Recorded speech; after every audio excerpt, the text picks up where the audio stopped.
আসসালামু আলাইকুম সম্মানিত গাছ ক্রেতা ভাই বোনেরা, যে যেখান থেকে আমার ভিডিওটি দেখতে পাচ্ছেন তাদের জানাই আন্তরিক শুভেচ্ছা ও অভিনন্দন। প্রিয় গাছ ক্রেতা ভাই বোনেরা, এই ভিডিওটিতে যে চারা গাছটি দেখতে পাচ্ছেন, এই চারা গাছটি হলো গ্রাফটিং আম চারা গাছ। এই চারা গাছটি অনেক ঝোপালো এবং বিগ সাইজের, 12 ইঞ্চি টবে রয়েছে।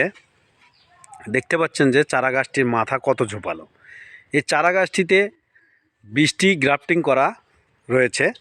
আমরা গ্রাফটিংগুলো দেখাবো ইনশাল্লাহ। এই যে এই খাড়া করো, দেখেন গ্রাফটিংগুলো আমাদের অনেক পুরাতন গ্রাফটিং। এই যে দেখতে পাচ্ছেন চারা গাছটি অনেক ঝোপালো, অনেক ঝোপালো। এরকম সুন্দর সুন্দর চারা গাছ নিতে বগুড়া নিয়ামল নার্সারিতে যোগাযোগ করুন। দেখতে পাচ্ছেন যে এগুলো গ্রাফটিং, এই যে এগুলো গ্রাফটিং। এরকম সুন্দর সুন্দর গ্রাফটিং সহ বিভিন্ন জাতের, উন্নত জাতের আম চারা গাছ নিতে বগুড়া নিয়ামল নার্সারিতে যোগাযোগ করুন। পাশাপাশি নতুন নতুন ভিডিও পেতে চ্যানেলটি সাবস্ক্রাইবার করে রাখবেন। ধন্যবাদ, ভালো থাকবেন ইনশাল্লাহ।